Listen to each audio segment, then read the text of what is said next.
Hello and welcome to day three, our last day of our creative beginning session. My name is Ida Jimenez, and I work with the Bunsey team where I have the absolute honor, pleasure, and really just privilege to be able to collaborate with just different educators across the world to, share different ideas, strategies, and best practices for us to be able to make learning fun and engaging for each of our students. And so with that, for today's session, we'll also be hosting some of our ambassadors, Tisha Poncio, as well as Laura Steinbrink, to share some other strategies and best practices they have for social and emotional learning for going back to school, especially this year. But before we get started with today's session, I just wanted to do another iteration of today's giveaways. And so with that, let me take a moment to share my screen. But welcome to everyone. It's great to see everyone tuning in from just different locations. I see some folks from the Philippines, Tunisia, other folks obviously from the US too. Amazing to see you all. So while I take a moment to share my screen, continue to share, where you're tuning in from. It's amazing to see you all here. And so in the meantime, before we get started with today's session, what you'll notice is, like I've said for the other sessions that have passed, our hope is really for you as our audience to be able to learn from just different educators so that you'll be able to improve your practice. So for today's giveaway, again, we're encouraging you to let us know that you're here. Take a photo of yourself at the session, but at the same time, share one big idea, at least one big idea that you've learned from our awesome educators that are sharing some of their ideas and strategies. So again, share your photo that you're here at the session, share at least one big idea that you've learned as a takeaway, post it onto either Facebook or onto Twitter, but be sure to tag Bunsey as well as hashtag Bunsey Live so that we could follow you on your journey. But at the same time, since we're trying to share our different ideas that we're learning, tag at least 3 different friends so that they'll be able to follow along with your learning journey today. And so with that prize, you'll also have the chance to win a Bunsey t-shirt. So again, let us know that you're here, share it on Facebook or on Twitter. Be sure to tag Bunsey, hashtag Bunsey Live, as well as tag 3 other friends that you'd like to share your different ideas with today. And then for our other giveaway, what you'll be able to also win with the same exact activity is a subscription to Bunsey. So you'll have Bunsey for a full year subscription on Bunsey Classroom, meaning that you'll be able to not only bring Bunsey to your practice for yourself, but at the same time to 50 other students so that they can bring this creativity to their class experience this year. And so again, the activity is let us know that you're here, share that idea that you're learning from this session, tag Bunsey, tag 3 other friends that you want to be able to share that idea with, and hashtag Bunsey Live. And so with that, I'm really excited to welcome today's presenters here. We have Tisha and Laura. Hello, Tisha and Laura. Hello. So before we get started, so I'm really excited about today's discussion because, especially like I've said, the reason we have this entire series is because we're thinking about our students and, where they are at mentally and physically, just at this point, especially because it's a new normal for all of us. And so for today's discussion, Laura and Tisha will actually be sharing their thoughts, some of their experiences, although obviously everything is new for us all, but some ideas for us to sort of take back to our practice to try to understand how do we improve, that social and emotional well-being of our students for this upcoming school year. And so with that, I'm excited to pass you both the stage. And Tisha, if you want to take it. Hey, everyone. I'm so excited to join you. Hold on. I think I've got some feedback going. So I was trying to see. I see all my friends here. I'm excited to see all of you. I see you saying hello from everywhere. I see so many of you. I can't name all of you, but I'm Tisha Poncio. I'm a digital learning specialist in North Texas. I am entering my 21st year in public education, which is mind-blowing. And I just want to say, since I have the stage, Laura, for a minute, I know I'm speaking for you too. I want to say thank you to Bunsey. I want to say thank you to all of those ed tech companies out there right now that are creating the spaces for those of us in education who are really learning to navigate a new world. And so just on behalf of Laura and I, and really so many educators out there, thank you for offering free professional development and opportunities for us to share and just learn together. And here is my great friend, Laura. Hey, I am so excited, everyone, to get to be here and share with you today and to talk with Tisha because we have so much. An hour will just go by like crazy. I see so many from all over the world and friends from around here that we just love connecting with. So go ahead and drop your Twitter handles, and everybody make sure you follow each other in the chat, because that is how we grow our PLN. But I am from a small rural district here in Missouri, and I wear a lot of hats. So I'm the district communications director, the district webmaster. I am the district tech integration coach, and I also teach full-time, and I teach several subjects, and I am the GM for our budding esports team that finished 27th out of 60 in our Central Time Zone conference last year. So we're excited to get rolling. Wow, Laura. Laura does it all. If you did not catch that, she does it all. I'm a digital learning coach, and I have a very small class of student leaders, but Laura is like totally rocking the education world right now. So I'm so excited to team up with you, Laura. Are you ready to get started? I'm ready. Let's do it. Okay, here we go. I'm going to share my screen. And while she's doing that, okay, good. I see a lot of people getting connections going. Awesome. Here we go. Laura, can you see my screen? I can.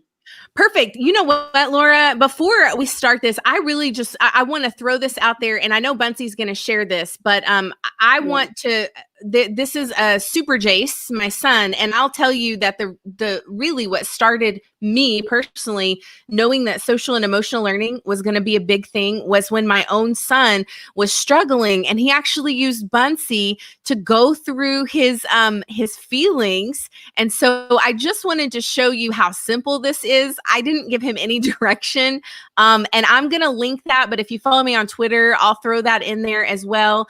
It was a great way to get him to connect. But Laura and I are really going to showcase some specific things for your students and for you as a teacher. And they can be done both digitally and with a lot of fun if you're using Buncie, but they can also be done on paper and pencil if you do not have the resources to do digital. Exactly. And make sure you're following us on Twitter. I know a lot of you are, but if you are not, we're going to share resources probably from now until December. So make sure that you do that. Again, here are our Twitter handles, Texas Tech Chick and Steinbrink Laura, and we're always sharing resources out there that are beneficial to teachers. Yes, we love to share. So come, and we're going to start off though with you all. We want you guys to know that just like when you're on an airplane, if you don't take the oxygen mask and you put it on first, you're not going to be able to help anyone else. And we educators are facing things that we have never faced before, like nobody has. There's not a guide map. There's not somebody with experience we can tap into. This is all new for everyone. Yeah, I want to just follow up. State expectations are inconsistent. Testing expectations. I know here in Texas, we're still planning to give the STAR test. So I think that the important thing to remember is exactly what Laura said. Remember to take care of yourself first, because you cannot take care of anybody else. And we're all in the business of taking care of people. And so we have to remember to take that 5 minutes to just breathe. Yes, and that is super important. So I created this Buncie. I used the comic strip, and then I built it with different pieces. So like the trees and the hills and the road, those are all different pieces, and the sidewalk individually, because that's how I like to create. They have lots of templates. You don't have to be very elaborate, but I thought it might be fun to have a visual so we can see what we're all going to go through. Some of us are going to be face-to-face when we start back. Some of you maybe already are. Some of us are going to be remote learning, and some of us are going to have some sort of hybrid going. And we have all kinds of questions and needs that we need met as educators before we can even hope to help our students. So this is just something fun I created, so you hopefully it doesn't stress you out. I did show this to my staff earlier when I was training with them, and they thought they were a little more stressed now, but just take a deep breath. We have this. It'll be okay. Yes. We're going to do it together. So with that, I really want to share something that I learned during the time since March, and it's called the not to-do list. And I know that all of the educators out there probably have a billion to-do lists. I know because I have them myself. But I came across this idea in a passion planner that I actually bought for my daughter in order to help her with social and emotional support. And so I started researching the not to-do list. And there were tons of articles out there about it. I actually linked this. You will get a copy of this, Bunsey, and you'll see that there is a link here. You can go make a copy of this and you could add your own text, or you could just put yours on a sticky note. I think this is really important, Laura. I know you and I have talked about this a lot of times because Laura and I have difficulty saying no.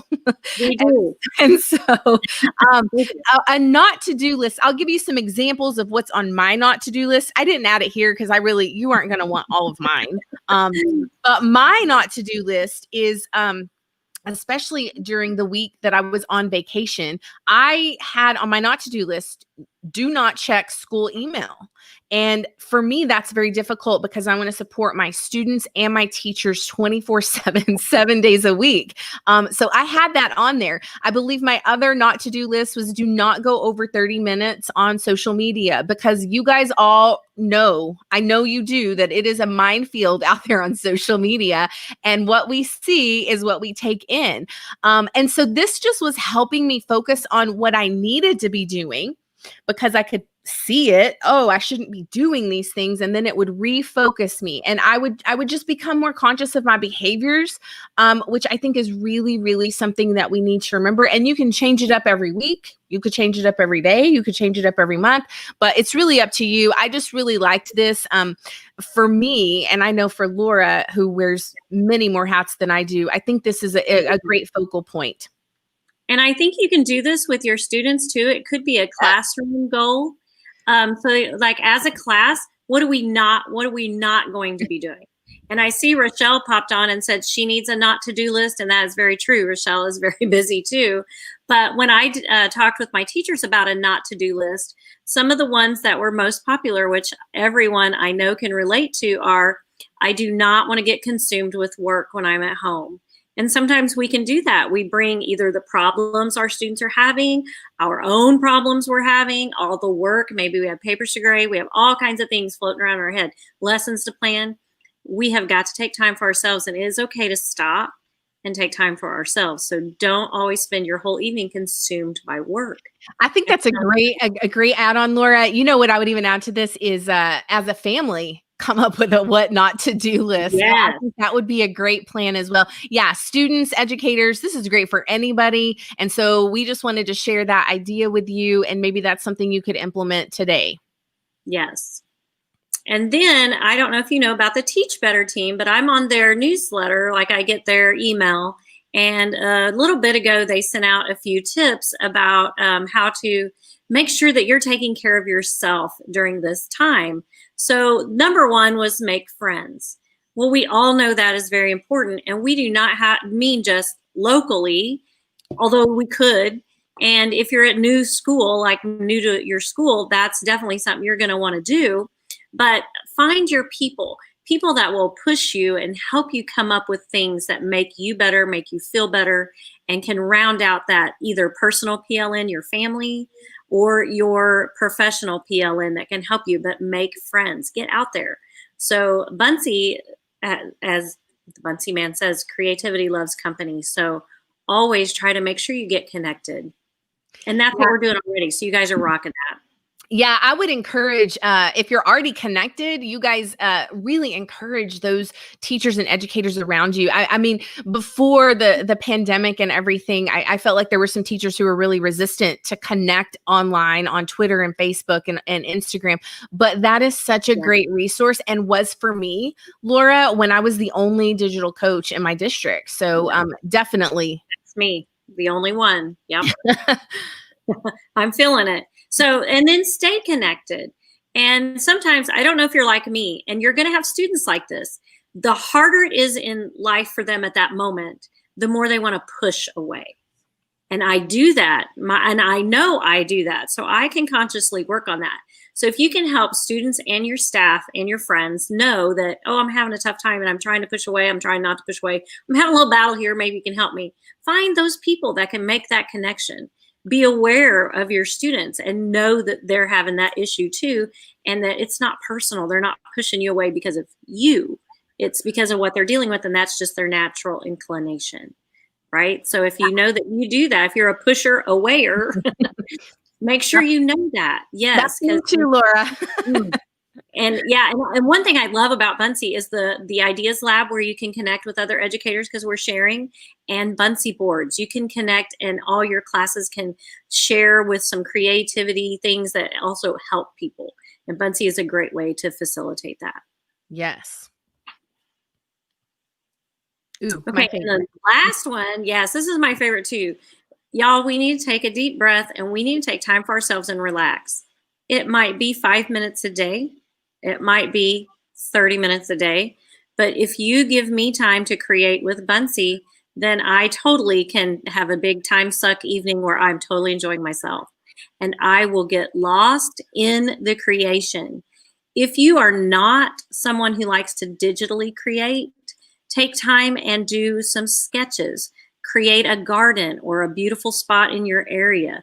It can be sewing, whatever you want to do, take time to create. This is the Bob Ross challenge that fellow Buncee ambassador Sean Farnham at Magic Pants Jones challenged us to during our, I don't remember, it was in the spring when we were all stuck at home teaching remotely and trying to survive with the pandemic going around. And he challenged us to take a Bob Ross photo and then try to recreate it with Buncee. And then we all shared, and it was so much fun, just the sharing. So if you want to get a creativity challenge going within your district or with your students, take a few minutes a week or whatever, it is a great way to help center yourself and regulate those emotions. What is it you always say, Laura? What is you have a tagline about creating? I have to. I can't. It's almost like breathing for me. If I don't have time to create, then I get ill. Like, I have to create. I might write. I might do some art like this. I might do a book snap or something that I have to create, and then I have to share it. Mm-hmm. And that's a physical need I have. Right. Okay. So this is something I love that Laura did this with her teachers just today, I believe, right, Laura? Yes, and so if you don't know about the Enneagram personality test, you need to know about this. Now, I know there are other tests out there. I know about the 16 personalities. There are so many different versions and variations of personality tests. I've done them all with my student leadership team, but this one particularly has helped me connect with my students and my teachers. And I will, we've linked it. I've linked the FAST Enneagram test, so you can go take the test. We even made our Buncee friends take the Enneagram test. What is really great, Laura and I are number ones, I believe, right, Laura? We are. We're number ones. We are number ones. And that just means what I know from that. And I'll tell you, I didn't take a course on this. I really just self-educated on Instagram. I searched up Enneagram 1 and it started giving me memes. And I started realizing, oh, that is me. And I'm not sure that I like me because we're perfectionists. And Laura and I are going to go over something multiple times and always improve it. Am I right? Yes, always. So, and this is going to help not only you learn about yourself and kind of be more graceful and patient with your personality, because it shows you your strengths, because all of us have strengths, and it also shows you what maybe your basic fears are. For me, it's messing up. That is a fear I have. I don't want to mess up. It also teaches me who I need to hang around with. So all of the Enneagram 7s I always call them the party people. Like, I'm supposed to be hanging out with 7s because they make me remember that life doesn't have to be so rigid. Now, here's how that translates whenever I do that with my educators and my students. Once I know what their number is, and remember, there are only 9. So I only have to really remember 9 numbers. Laura, I can't keep up with any more than 9. I don't know about you. Yeah. So, right. So once you start realizing who is a number 8, for example, I'll just tell you, I am married to a number 8. My best friend, Deb Zeman, I think is on. She's a number 8. My hairstylist is a number 8. I have some educator friends who are 8s. For some reason, 8s and 1s really get along well together. And so once I know that, I know how to deliver bad news, for example, to an 8. And maybe I know how to pull certain things out of 8s. And so it just really helps you build those relationships with your students and your fellow teachers or your principals. I even made my principal do it, Laura. I think what this is really, Laura, I know a lot of our viewers probably know about Maslow's needs, right? And so one of those needs is belonging. And I think whenever you can understand more about yourself, then it's easier for you to connect. I believe you did this with your staff today. Tell me about that a little bit. And they loved it. And what's funny is, and there are some questions I'm going to get to in a second. So I am watching your questions come by. But my staff jumped right in the session, and they didn't have to, but overwhelmingly they all jumped in and did this little test. And then it turns out that one of my best friends here at school, one of my teaching partners, is an 8. So I thought that was funny that you mentioned that. I'm like, oh, that makes perfect sense. But we had a question: is it suitable for all ages? What age of students can do this? And I was pondering that because I have elementary students that would like to do that. Tisha, do you know of one for elementary? What age group do you do this with? So I will tell you, I have not done this with elementary students, but I do have an elementary student who is my child, and this is what I did with them. You could guide them through it. I mean, you could come. I don't know. I'll have to find something, but I'll tell you what I did with Jace. I just asked him the questions and he answered them out, and then, we got results. So we'll have to look into if we can find an elementary version for you. But the thing about it is, once you take it for yourself and you start kind of studying the numbers, I think just instinctively you'll start knowing which kids are what numbers, because my students came to me at the beginning of the year and they had not taken the test, but I could already guess which number they were based on their behavior, based on their work habit, based on how they talk to me. You'll just start naturally knowing. But Laura and I will look for an elementary version for those of you who teach elementary for sure. But it's good. It helps build empathy if the students can see what their own strengths and weaknesses are, because the results also give you ideas on how to connect with the other numbers. And that can be helpful when you're building a classroom empathy. And staff, absolutely. And we need to band together. We need more of that. Yes, we need more of that. Yes. So the other thing that I think is really great, and I wrote down all of Maslow's needs, basic needs, and one of the ones that I wrote down was esteem and accomplishments. And this template really goes along with that. It's the goal setting roadmap, and you don't have to do all of this, but I've given you everything that I've created. You could adapt this for your elementary students or your secondary students or even post-secondary. It would work for anybody. And so basically they're going to go through and they're going to put the date on here and their name.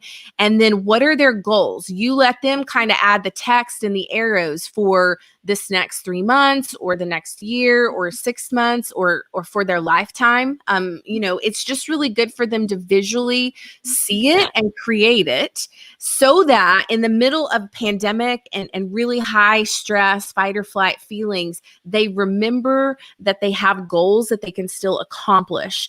And that's very, very important. And I shared with Laura before we got on live with you guys that I ordered a planner for my daughter who's in college, who was feeling really, really confused and was lacking motivation and wasn't sure really what to do some days. So I ordered this, and once she started using it, I immediately noticed that she was making progress.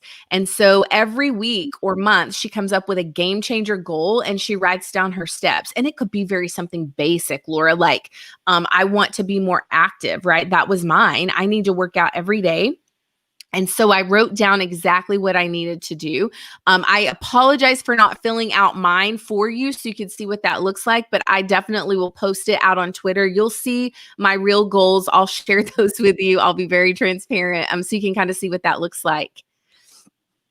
Okay. And then if you want to see visualization, is a very powerful SEL tool, and it has brain science back to back it. So if you just sit and visualize something and you visualize yourself doing it, not viewing yourself from afar, seeing yourself doing it, but actually you are the camera is inside you and you can see yourself doing it. That is the same, it builds the same neural pathways as if you physically did it. So that can be a very powerful tool for students. Professional athletes use it all the time. They visualize making that kick in the last 3 seconds of the game to win, or hitting that last bucket, or whatever game they play, they visualize it. So in visualization, it's kind of, you can set up a kind of a process for youngers and olders, the bigs, by giving them a vision board. I know it sounds kind of hokey, but this is kind of fun. Kids want to grow up, like if you're in kindergarten, you might want to be a princess when you grow up. That's awesome. What are the steps to get there? Because it doesn't happen overnight. Us setting goals for our future, that's not a lottery ticket. It's not a scratch off, now I won. It's how am I going to do it? What do I need to do it? And when I am there, what's it going to look like? So it's awesome to get kids start thinking that way. And you can tie it to academics. You can have them do a vision board for academics. This is where I want to be at the end of the year. And you can have, and here's the steps in between that I'm going to get there. And you can have them do it for just personal. So I just picked Princess because I thought that was fun and totally used Buncee to create it. You could give them a template. If you have Buncee for your school, they can then just use your template, or you can print it out if you don't have the digital means, and then let them create with writing on it, decorating it, pencil, paper, whatever you want to use. But make sure they go through the steps. So here's one I created for the littles. So, Laura, I have to tell you, I know we didn't plan on having this conversation, but I have a vision board above my computer right here, my work desk, and I have a collage. And I'm going to encourage educators to do the exact same thing to model for your students. Now, if you feel like posting that in your classroom, that would be great. I have shared with my students my vision board that I made years and years ago. And as I look at it now, so many of the things have actually happened and they were just they started out as dreams. Yes, it would be a great tool in the library as well. That is true. And somebody way earlier said they've been working on a neglected part of their garden as part of their creativity and or yard. And yes, things like that are amazing. And yeah, you can create lots of things. Here's one I made for the big kids. If you want to do digital, so they just put their student name in, and then they need to think, what is it I want to be when I grow up? What is the highest level of education or training I need? Because not everybody has to go to college, but they need some sort of training, right? Some kind of tech school maybe. And then what is the career I can do with that? What high school courses do I need? Can I get internships, fellowships? What college courses, what colleges do I want to attend? They need to start thinking early. For example, my daughter qualified to go to Georgia Tech, and we don't live in Georgia, but she met all the requirements and could go there and stay with my sister-in-law and pay in-state tuition because of she had the right GPA and everything. And we thought, oh, that would be amazing. Except our high school did not have her take that extra science course that Georgia Tech required. So if kids aren't looking at that ahead of time, then it's too late and they might miss out on an opportunity. So I always encourage kids to start thinking ahead. If I'm in junior high, what do I want to do in high school? What does my focus want to be? Do I want to go to that vocational school and learn a skill? What do I want to do? Get them started early, even if it's a princess. Get them started. Even if it's a princess. I like that. And so here's one that's kind of filled out for you so you could kind of see. And I just used my cousin's kid because he became a biologist, but he thought he wanted to go into marine biology. But that all depends on where you live and where you can work.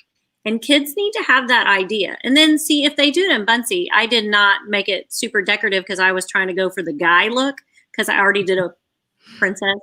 But, girls and some guys would be more creative and add some more Buncee stickers on there and make it super, super visually appealing.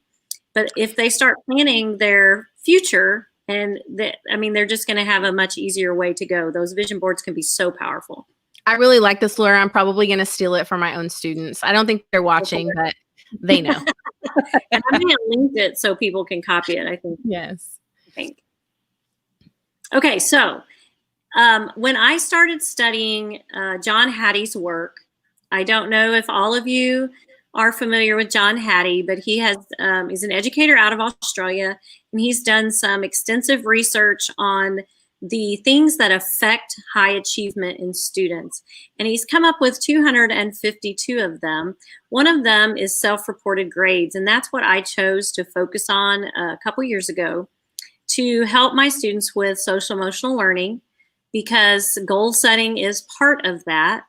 And I wanted to know how to do it academically. So I looked at what he meant by self-reported grades. And here is the process. And I made a Buncee so that you could see how it works. Students predict how they're going to do. So before you start any unit or skill or whatever it is you're about to teach your students, before you begin it, you have them set a goal. How do you think you can do on this? And they need to write it down. You can chart it in a Buncee. They can write it on paper. You can put it on a sticky note and put it on the board for yourself so that the whole class can see however you handle it. They have to make a prediction, and they're going to be bad at first, and you walk them through how to do that. We want a goal to be something that we have to get on our tippy toes to reach, but not so low that we're sitting in a chair or not moving at all. I like to give them a visual. So after they predict, then you have them chart it. Then you give them formatives throughout the time frame that you're doing. And students chart that, and the whole time you're encouraging them to beat the goal. Hattie said that without that encouragement, then it doesn't really work. But if you keep encouraging those students, hey, you can beat that. Oh, you're so close, keep going. Then that is what really, really amps up in achievement. And then have students assess, and like they put that assessment on their chart too, so they can kind of see it. And I have students do it all year, not on everything I do, but I pick one thing that's easy. So like on vocabulary, 10 minutes a day, and we do a daily formative. So if you want to go to the next slide, I think. Yeah, so I created one in Buncee with a little help from a screenshot in Google Sheets. So my kids, we do word roots, we work on vocabulary. So pretend that unit is anything that you're teaching, and they set a goal. And then we do formatives throughout the week. And I tend to do Monday through Thursday formatives, and then Friday maybe a quiz or a summative. So at Thursday, we celebrate in class anybody that's made 20% better. If they've improved 20%, we have a big celebration. Even if that 20% doesn't get them where I want them to be yet, we celebrate progress. They are charting it, they are paying attention to it, and they can see that they are getting better. And then after you do that for a few weeks, they get better at actually getting the right goal, because they know now what they can do. They start to understand how they can make that work. And that was a lot. I'm sorry. No, that was great. That was good, Laura. Okay, so this is resume building, and I actually created this. If you have not followed me on Twitter, you don't know that I teach high school, and I have a high school team of student technology leaders, and we do digital portfolios and resumes during the spring semester. And so Laura and I talked about doing resumes and sharing that with you, but when I sat down to recreate it in Buncee, I was thinking of Jace, who is a 5th grader. I was thinking more elementary. And so that is what this template is. But it's really, again, for me, back to the Maslow hierarchy of needs, that esteem piece. For them to really reflect on their accomplishments, their awards, their experience. It's just a really great tool for them to recognize that they have strengths and talents. A lot of the students that come to me are not aware of their strengths or talents. And so it really is a way to do that. And Laura has this incredible one for high school. And so I created this, and I was thinking, as I work with students on their social emotional learning in class, the I can statement, that power of positive thinking. Because if you are always telling yourself, and think about how many times a day you tell yourself, I'm not, I can't, this won't work. We have negative thoughts all the time. So I work hard on my students, getting them to think positively. And the best way to do that is let them to visualize what they can do. If you have I can statements that you use in your curriculum, like in your class, then also incorporate that. So I made this Buncee as I can print it out and it's a full sheet, or we can do a PDF and the links will work. And my kids take their standards and they can link the standard that they list that they've mastered to where the state has the description of it if they want for their parents. They can then add evidence of things they've done in class so that they can see, this is what I've done. I can do this skill because this is my proof. I can show my work. And this is more of creation things, project things, not like I got an 80% on a test thing. We're thinking beyond that for our skills. And then I want them to list it. I want them to know what awards or recognitions they have. If they have nothing there, why? Is there things we can work on? I want high school students, secondary students doing volunteer work. I want them to list it. When you go to college, they want to know that. And some other jobs might want to know that. It'll open doors. Extracurricular activities. I just had a senior graduate from my esports program. And it was the only club he had ever been in for all of his school career ever. And we just started it last year because I saw a need for students that didn't have a place to belong. Belonging is huge for SEL in students and adults. We need to belong. We need to feel that we belong. So I created the esports club with some help from my community members that were really invested. We brought in kids, and then I didn't realize the impact on him until the end when the senior book came out and he had written that he wished he had known how awesome it would be to belong to a club. He would have done it sooner, and he would have been nicer to all of his classmates, and he apologized. I just didn't go out of my way to meet you or be nice or anything. I kept to myself, and I wish I hadn't. That was powerful, powerful. So I like to get kids thinking about that, charting it, seeing it. It's so important, Laura. You mentioned something, and I cannot verbatim repeat back what you said, but it prompted the thought because I know that there are some school districts and schools that are maybe putting in a social emotional learning piece like one time in the day and kind of checking the box. I just want to make a note for all of you that the social emotional learning really needs to be woven into everything that you're doing. And you can see how Laura has done that just with this resume. But I just want to throw that out there before I forget to say that. Yeah. There are so many ways. I know Laura and I both agree on this point. So many ways for you to integrate social emotional learning into every single class period. And that's really what our students are going to need. So if nobody has said that to you, I just wanted to throw that out there. I hope that was okay, Laura, that I hopped on that. Yeah. So here is a digital portfolio template. Now, this goes hand in hand with what Laura was talking about with the resume. Students, and again, this is elementary. So I was really, again, thinking about my 5th grader and kind of how I would want him to put something together in Buncee. So it really, I gave them the template. They put their name, same thing, skills, awards, and maybe if they've created a resume, which Buncee has templates, right, Laura? Yes. And we'll make more because I just made some and we can put that in. Yes. We will share those with you. But that's the great thing about digital portfolios. And you heard Laura say on the previous slide, we want evidence. We want students to have evidence of their learning. And that is something that I really, really try to teach those around me that I have learned with SWAT. It's one thing for me to teach them something, but the minute I let them experience it, it really, really sets in and they take it with them. So I've just made this. I was thinking also, I have a student, Honora, who has written a blog for Buncee. She loves to do her creations in Buncee. And I was thinking of her when I put this slide together because she loves to showcase the growth of her graphic creations. And so this would be just a really great spot to do that. She could put in 4 different screenshots of her Buncee creations and showcase that. Experiences and awards. I mean, this could really be anything. It could be screenshots. It could be anything here. But again, back to what Laura said, we want our students to visualize and see that they have strengths. Because I think in times like this, even for us, it's hard to remember our strengths because we're so overcome by stress. Yeah. And then here is just, you could put a link or an image. I know like my students love to create images of their resumes. So they've been doing that a lot. I guess that's the new hip thing, Laura. Yeah. So I added that here. Which Buncee does so well. Yes.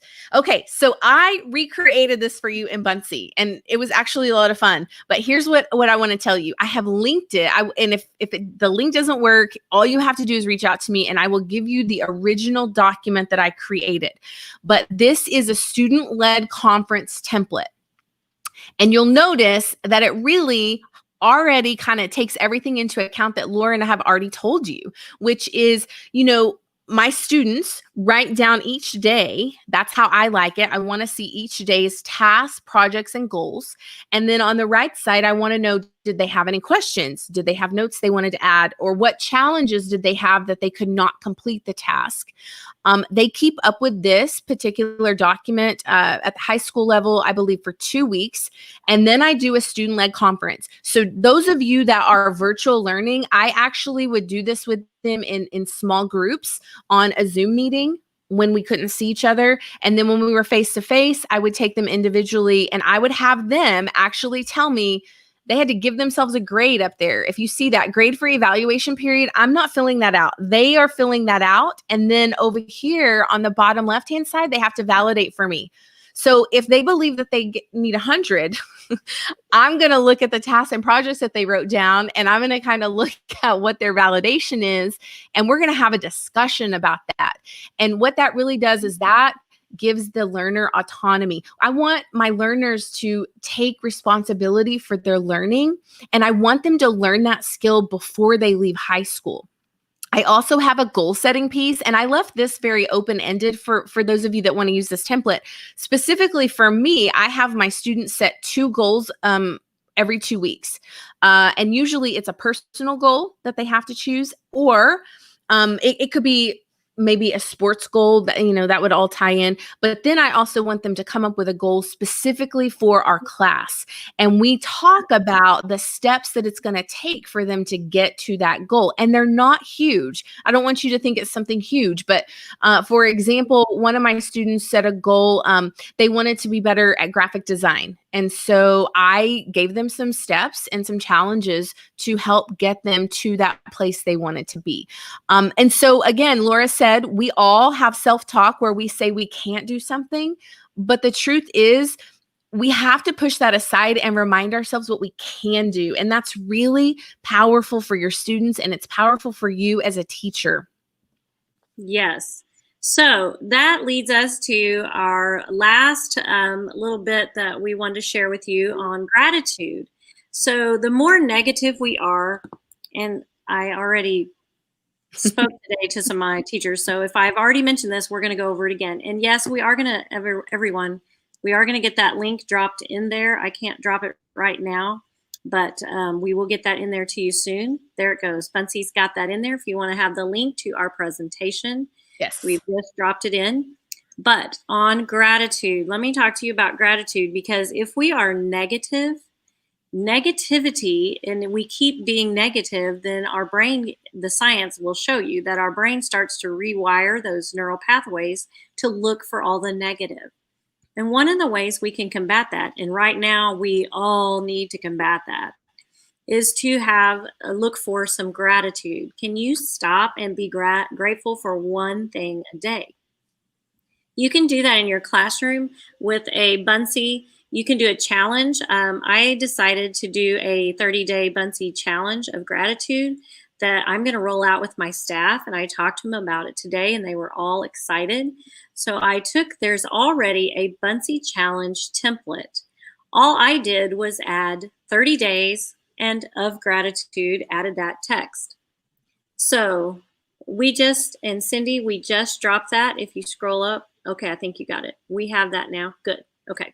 So this is an easy one for you to recreate. And again, if you do not have digital accessibility for all your students, you can print it. But let students put pictures of things they're grateful for during the day, one a day for 30 days. A lot of people might pick like the Thanksgiving holiday or whatever holiday in your country might lend you to be more thankful and grateful. Just to build on that, or do it whenever you want. But it's a great practice to start, and you could do it simply by having a sticky note and they put it on a paper board that you have in your classroom if you don't have digital. But you can do this at home. You can do it with your family. You can do it with anyone. But it's super fun when we share them out on Twitter. So I think we also should do maybe a gratitude challenge and use a Buncee board, because that would be a great way to incorporate and have us all doing it together. But kids love to share pictures. I do this with high school. So yeah, on all presentations, if you didn't catch that, we'll go out in the email after the session, so you'll get them all. And there's already a gratitude jar template inside Buncee, and I linked to that on the tail of Buncee Man up there. So if you need an idea for how to use it in your classroom, there's ways to incorporate gratitude. But anytime we can get that power of positivity going, brain science says that we're more likely to see the positives. And when we are seeing positives, then we can now come up with solutions instead of just a problem to every solution. And we want kids thinking that way too. I love this, Laura. You know, this is one of my favorite slides. Completely. I'm going to stop sharing my screen because I want to see your face. We have resources for you all as well, but I haven't been able to see Laura's face this whole time. And it makes me sad. So here I am. I just want to say this, Laura. The gratitude piece is so important. I think that is really, really, for me personally, if you do not know my personal story, my son, Jace, that I've shown a lot, he is a childhood cancer survivor. And I didn't really realize that I was so much of an expert at social and emotional support until after that journey, because I was really having to learn for myself and navigate how to get through something so devastating. And gratitude was one of the best things for me. Planning and goal setting. I know it doesn't seem like a lot, but just for me to have control over something, that goal setting helps your students have control. And so many of them feel like they are out of control. I know for all of you, all of the educators on here, you guys are feeling out of control and stressed out and have anxiety. Laura and I both support teachers, and we know that it's much higher than it ever has been before. Start simple, right? I mean, Laura, I told Laura before we got on, and if you follow me on social media, on Facebook or on Instagram, I shared that yesterday I went outside and sat in my driveway just so the sun could remind me that it was still shining. And so sometimes it just is a very simple thing with your kids. Don't feel like you have to be super elaborate. They just need you. And you need to take care of you, I think, is really the message I want to give all of you. So anything else, Laura? Well, I see Anne has dropped a comment that sometimes students think it has to be big things, and sometimes we teachers think that, but it doesn't. And she went on to say that. Oh my gosh. In the toilet. I can see her comments now. And I feel that comment so much. I don't know. I don't love TikTok, but I found this cleaning lady on TikTok, and she is teaching me so much about just cleaning basic things. And I feel like I have climbed Mount Everest after cleaning my bathroom. So I love that comment. And in one of the resources I've linked is Dan Tricarico. And if you don't know that author, he's a high school English teacher in California. And he writes, he has 2 books, The Zen Teacher and Sanctuaries. And I dearly love them both.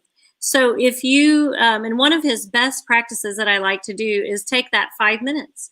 So take that deep breath, look at your surroundings and think, okay, I only have 5 minutes before I get to work, but look at that sunrise.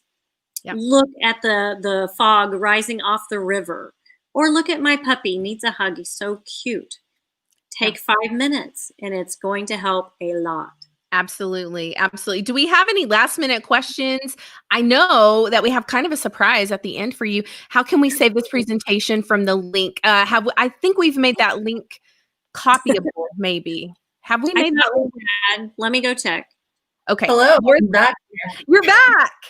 Yes. Can I just say before we, sort of close the session and share all of the resources too, that I just love, one, obviously your delivery, but two, all of the positive messages that you both shared, because I think what tends to happen, is that us as people, we start getting so complicated. We forget, sort of the basics here. But then what is pretty cool now about this whole remote learning thing is that it's forced us to really take that step back, reassess, and realize that you've got to also start small. And I mean, you could totally think of it just like Anne as a toilet, but, cleaning the toilet. But in any case, it's about how we as just people need to just think about like what our situation is, put it into perspective, and then set our own goals, because it is totally a new direction. So I loved all of the perspectives that you both shared. And I mean, less questions, obviously, from the group, but more agreeing sentiments rather. So honestly, thank you so much to you two for all of the things you shared. Ida, I will tell you, it's so interesting because even for me, I'm going to share something with you guys. So if you're on here live, you get like a free Tisha session about what she has done. I haven't even told Laura this yet, but I was struggling on Facebook a whole lot. I don't know if any of you out there who are watching have struggled on Facebook, but I came up with a rubric for myself. And I used that rubric to go through and decide which friends I needed to keep on my timeline, because I always say, don't let the social media control you. You are the controller of your social media. And if you don't know this, I am all about digital citizenship. And this is really, really something I personally need to do. It was really bringing me down. So I went through my rubric. And I went from 1,200 friends and down to 600. Now, one of those pieces of criteria was, are they an educator? Are they sharing educational information? And I see a lot of my friends on here who are my Facebook friends. Once I did that lightened the load so much. So if you have not done a social media cleanup and you want my criteria, you can just reach out to me and I will share it with you, because I'm feeling a lot better, ladies. Yes. Yes, that is a great thing to do. And we appreciate all of you. I see a whole bunch of people telling us thank you. So we appreciate each and every one of you. And we still have some fun things going on. So make sure you fill out the form. Do you have any last questions? And now the link should be copyable. I don't think I changed the settings. So you should be good now, you all, to be able to copy it and to look at some of our ideas. And we'll try to make sure everything is ready for you. Is it time, Ida, to tell them that so cool sky? Yes. So, but before I do, though, just to clarify, because I know that it's really popular, everyone wants the resources. So yes, at the end of every session, we did say we're going to share the resources. So in the meantime, just to do a double check, you should have received your certificates for each of the sessions that you did participate in. If you did not, just feel free to send me an email. So I'll put it actually in the comment here after, but in any case, or if one of my colleagues on the call will be able to, they'll drop it in the chat. So if you didn't get the certificate, please, just feel free to reach out. So that's the first thing. Second thing is that, yes, we are going to give you the resources for all of the presentation. So we just dropped it for right now too.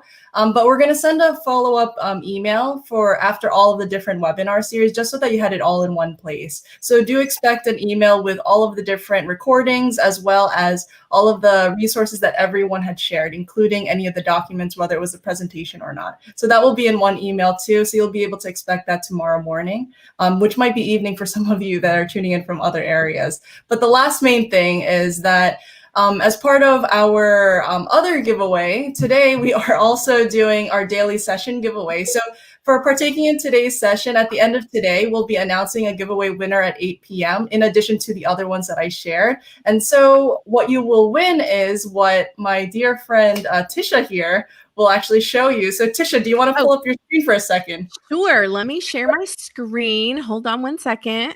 Oh, hold on. I'm still learning this. Actually, and while you guys, on the bottom of the screen is the URL for today's session certificate, which here it is. Dropped in. But yes, so if you want to spin our wheel here, so on Tisha's screen, these are some of the prizes that you could potentially win for today's daily session giveaway. So just be sure on the bottom of the screen, you'll see the certificate for. Be sure to enter your information so that you'd be in the drawing for it. But Tisha, what will we win? Yeah, what will we win? So, is this where I get to say the thing? Well, you got no. You gotta do the wheel thing, right? Oh, where is the wheel? What will you win? Click on what will you win? See the words. What will you win? Are we winning the? Oh, hold on. No, hold on. I got it, y'all. I got it. I'm so excited for people to win things. I know. We're so excited. Give it a moment, and now we'll spin it. Okay, I'm ready. Here we go. What's it gonna be? Oh, I love Amazon. And now you're gonna get a $10 Amazon gift card. Awesome. Oh my goodness. So awesome. Somebody wins. We'll see who. So be sure to fill in that certificate on the bottom of the screen here. So it starts with bit.ly/Bunsey day 3-1. That should be in the chat now, but be sure to enter your information. We'll announce the winner at 8 p.m. and you'll get that Amazon gift card. And then last but not least, we've had a few other folks asking about it. So we are giving a 20% discount for your Bunsey subscription if you're interested to get a new account. Awesome, right? So please do stay tuned for the announcement. We'll pull that out as well by tomorrow. So yes, stay tuned. And it's been amazing to have you all tune in with us. And Tisha, Laura, honestly, such a pleasure to be able to hear your ideas, your experiences. It's been amazing to just, be able to collaborate with you. And so with that, is there anything else you'd like to share? I just appreciate everyone who joined. We so appreciate you joining and connect with us. We love to share. Yes. Thank you so much to Bunsey for giving Laura and I the ability to share with you guys, and just thank all of the Bunsey team for being incredible and giving away awesome prizes and 20% off. I can't even get over that. I'm so excited. It's awesome. It's totally awesome. Well, yeah, with that, thank you so much, everyone. And we'll see you at the next session. So take care. Bye, everyone.